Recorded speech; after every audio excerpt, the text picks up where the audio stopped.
Empowering Women in Talent. And get ready, ladies, because this is the last time you're going to hear a man's voice on this show.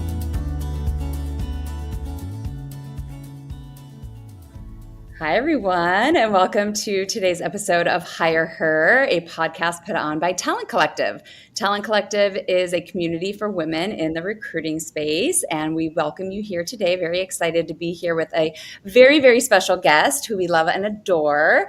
But first, my name is Krista Tan. I'm one of the co-founders of Talent Collective, and I'm joined here by my other co-founder, Natalie Stones. Hello, Natalie. Hello. Natsky. All right. So today's guest, is Danielle Mathis. Danielle is somebody who I've now known for a couple of years. The way we met was very fun. And then I was fortunate enough to introduce Danielle to Natalie as well. So I interviewed for a role at Clary, and Danielle was just phenomenal. And I had big fangirl vibes the entire time. I wanted to work with her so bad, and her boss at the time. But now Danielle's the big boss lady. So I'm very excited to hear all about her story. But Danielle is the head of recruiting and talent acquisition at Clary. So Danielle, we'll pass it over to you right now. Would love to hear all about you and your background, your recruiting journey, and all the good stuff.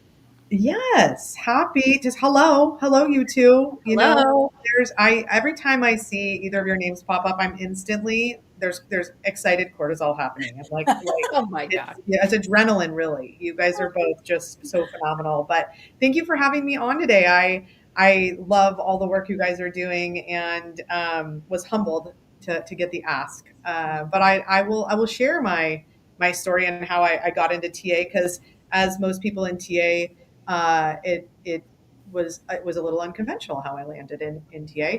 But I graduated college at a time where there was a downturn in the market. No one wanted to hire anyone. And I knew there were folks that needed internships. And so I had started a company at the time where my company placed, instead of hiring full-time employees, everyone was trying to hire interns. So I said, hey, well, there's kind of money to be made here. There's all of these college folks that are in their junior and senior year that are looking to get an internship. And there's all of these companies that need interns. And so my company was kind of the conduit. So when I graduated, I did that. And then I sold that to a recruiting firm at the time, a couple of years out of college. And I thought, gosh, I got to go use that marketing degree that mom and dad helped with. And so I did that. And I was in marketing, product marketing events for a long time. And I got laid off, right? They were moving my role overseas to Germany, which wasn't in the cards for me at the time. And so I thought, what am I good at? And how can I take my skills and transcend industry? Which I think a lot of times is how we, as good recruiters, we're always putting that hat on. And so I thought, well, I'm really good at connecting people. That's where my heart is. And I was kind of always naturally doing that in my life and going back to that, those TA roots. And so I just honestly cold called basically the best firm I knew that was hiring marketers in San Diego at the time. And that was Turning Point Executive Search. And I said, hey, look, I'd probably be a great candidate for you, but actually I want to get into TA again. And Ken Schmidt, who runs that firm, was like, well, let's have lunch. Which was awesome because I was willing to come in and learn from the ground up, sort of his firm and how he ran things, and grew my career there from an IC into the management track, overseeing his marketing and operations practice. And so that was a fun time, and it was a very lucrative time because everyone was hiring. And so it was a really, really neat experience to kind of follow that journey and be grown by somebody who was just prolific in his management. It was really a great experience to learn that way and be able to put that hat on. And then I did that for about 8 years, and I thought, gosh, I got introduced to Clary, and I said, I have to take this opportunity. It was one of those, where you're like, okay, I'm doing this. And it was a big leap of faith at the time because they didn't have the role that I was going to be brought over for. And so I said, that's okay. Like, I just did this. I've done this before, right? Like, I'll start here and it'll take me to a different place. And so I did that. And I wasn't afraid to just kind of do any and everything, and meet all the stakeholders and make my mark where it made sense. And I grew into now owning the global talent acquisition for Clary, as well as the HRBP side of the house. So that's been a cool marriage too, something new and different, and kind of, we've seen this before in time in TA. So that's where I'm at now. Oh my goodness. Well, such a fun journey. And I know that when you and I first chatted, I was actually at the point where I was transitioning or trying to make that transition from agency to internal. And I remember us just connecting about that in the interview process because, there's so many people that think that, like, I don't know, there's just this weird dynamic where, like, a lot of people start out in agency and then transition to in-house, and they're freaking rock stars because of it, right? Because, like, usually agency is like the best training ground. Yes. But then there's also this weird dynamic of, like, oh, you're not as great because you're in agency or something like that. And I remember you were just, like, so supportive in my conversation with you about, like, no, I know how hard it is in agency, and I know you'd freaking kill it here.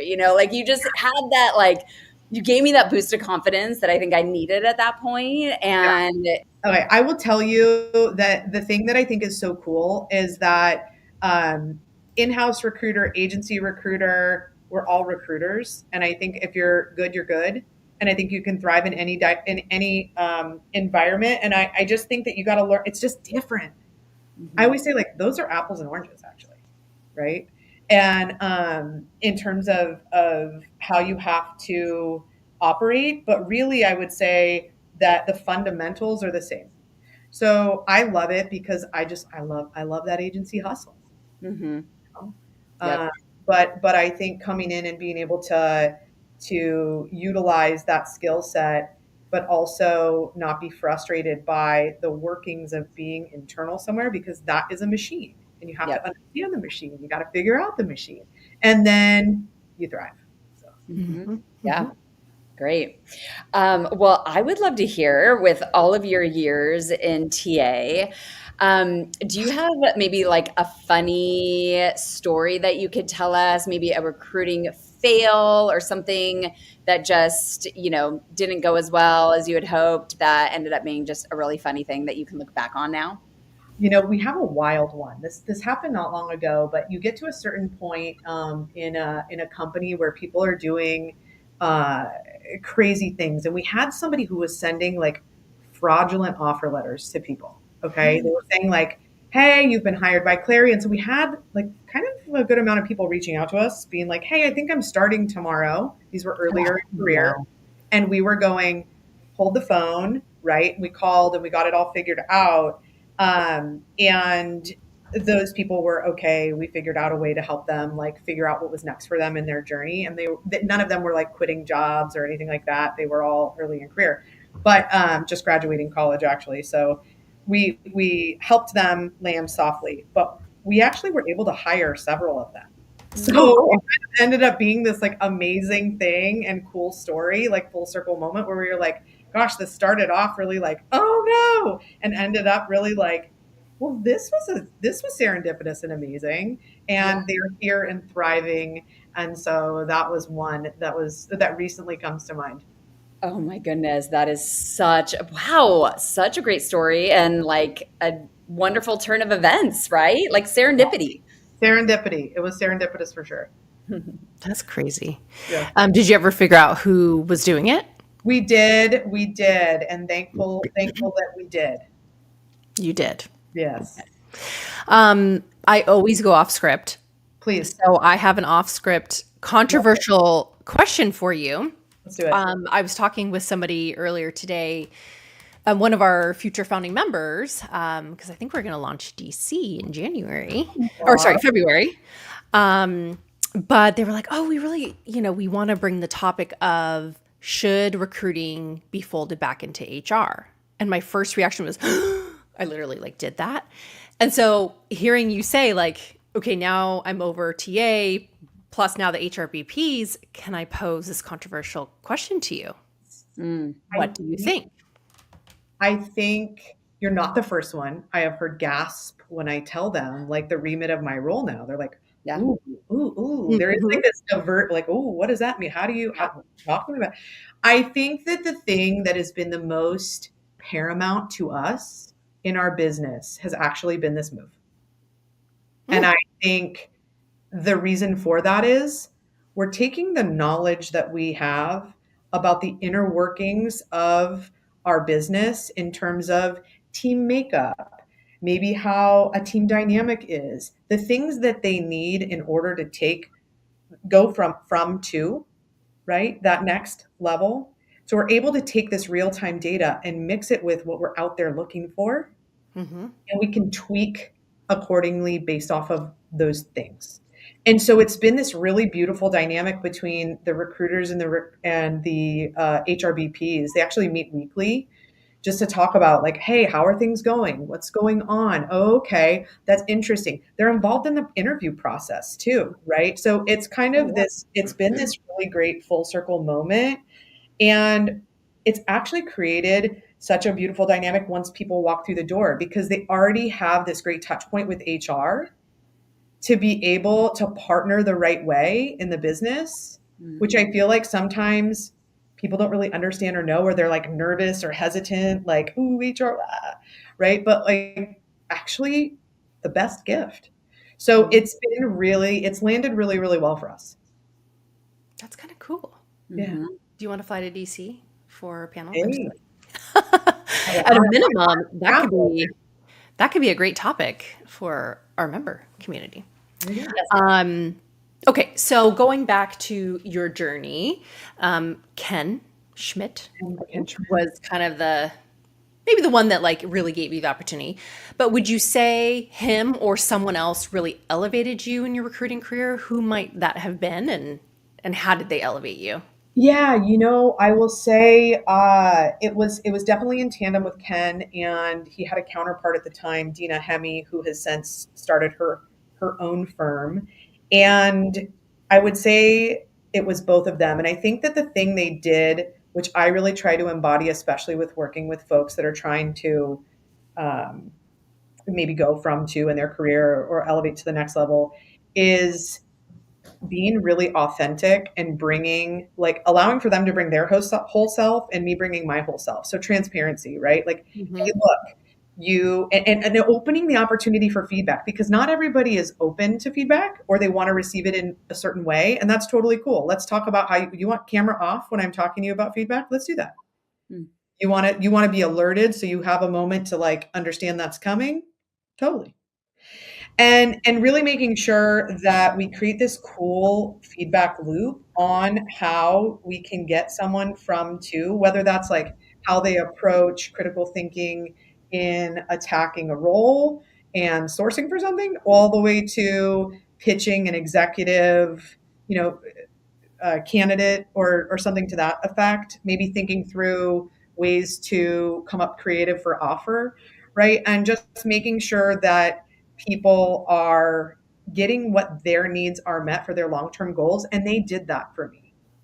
And they did it in baby steps, right? Like first it was this, and then we moved the needle forward and we moved the needle forward from there. And I think part of that was like my responsibility because I was asking them for the help. And so knowing not even just my shortcomings, but like areas that I wanted to learn or grow, and then giving them the opportunity to tell me areas I needed to learn and grow. So amazing. It was Dina, right? Dina. Yeah, I remember meeting her. You met her. That's right. The San Diego dinner. Yeah. She was great. She still has her agency? She does. It's called HemDev Recruiting. Shameless plug. Right. Yeah, they're great. Yeah. Awesome. Cool. Well, let's dig in a little bit more to recruiting and some best practices. And I think this is an especially interesting question for you, given that you also manage the HRBPs at your organization. So, in this market, obviously recruiting and then retaining good employees can be really challenging. So, what's something that you've tried that you've had a lot of success with? I think there's been, if I have to think about this, really two things that have been helpful. Understanding motivators for people. Like, is it that you're money motivated? Are you accolades motivated? Is it title? Like, what is it for you? So that's like one piece, like working against that or towards that, I should say. And then I think the other thing is creating a really freaking awesome environment that people want to be at. Mm. Like, we spend so much of our time at work. If you don't love what you do and the people you do it with, like Mhm. mostly, right? There's always going to be an outlier to that, like, oh, the problem child, like in terms of maybe somebody you're working with cross-functionally or something like that.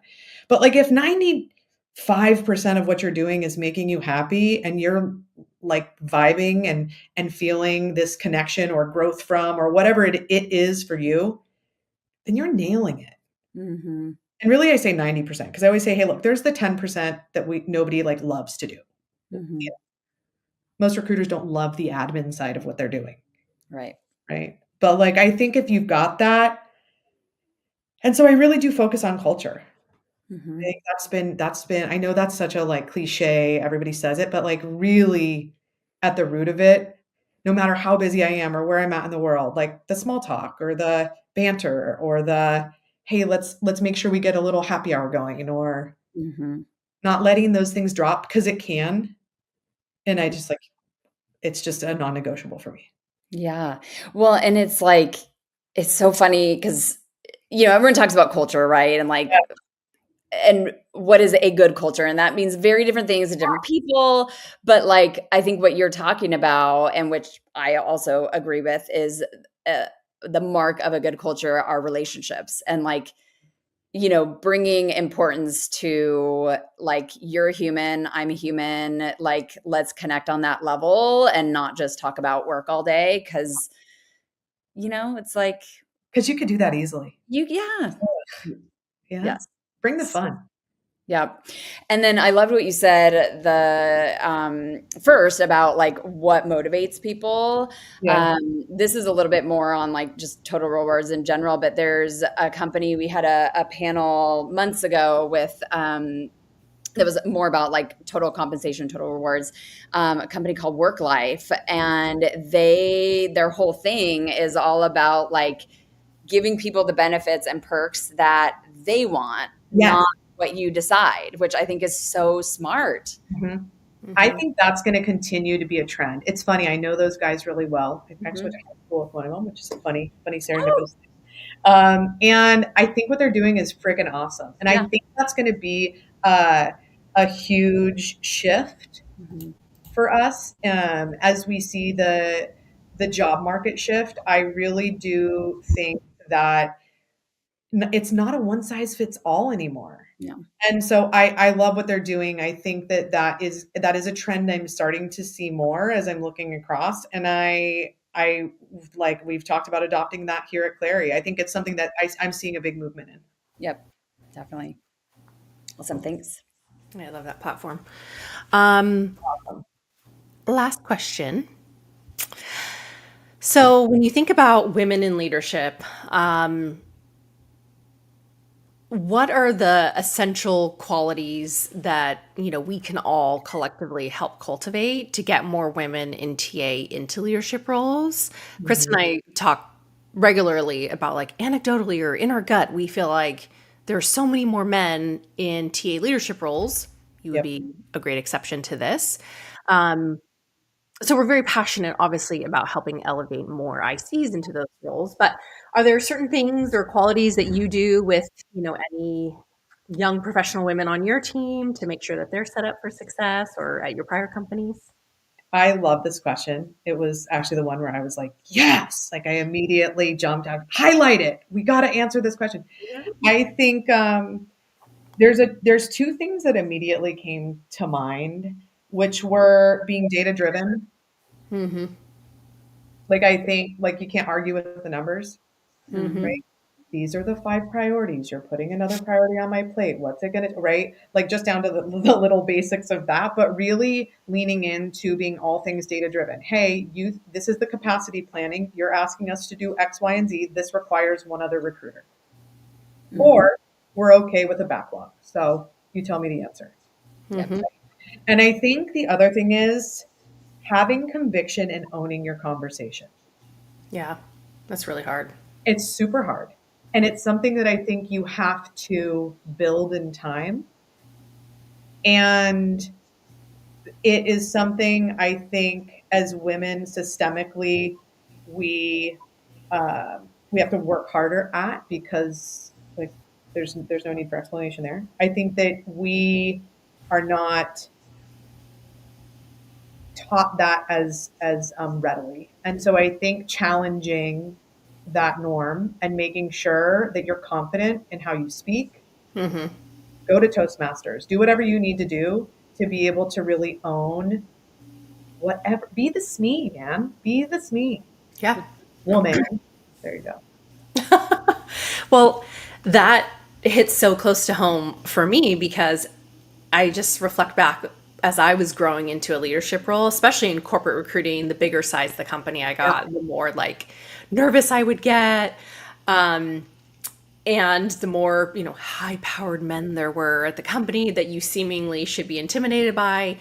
And I was the one that was like creating all these dashboards and these reports, or like living in the data all the time, because it was the one thing that helped me feel confident and keep the emotion out of the conversations when I'd go into these meetings. Yeah.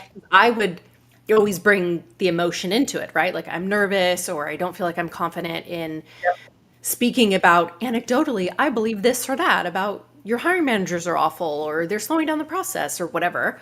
But then I would reflect back, like, this is what the data is saying.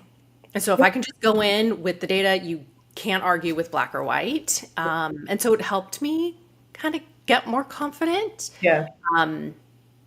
So I love that. And you just, I mean, facts, right? Like anchor on the facts. Yes. These are the facts. Anchor to the facts. Exactly. Well, we adore you. We need to get you more on stage with our community, doing more things. You're so fun. Also, we plan to be at TA Week in February, but hopefully we'll see you sooner than that in San Diego. But with that, we so appreciate you coming on and spending some time with us and sharing your story. Really the crux of why we do this is because we've met so many inspiring women that have become members of the community, but only those members get to hear each other's stories. So we want to shout it to the rooftops. And I love that elevation. You guys are doing it, and you're doing it insanely well. And it's so beautiful to watch. So thank you for having me be part of today. I appreciate it. Thank you, everybody, for tuning in. Until next week, be sure to like, share, subscribe, all the things. We're on all the channels, and we'll see you next time.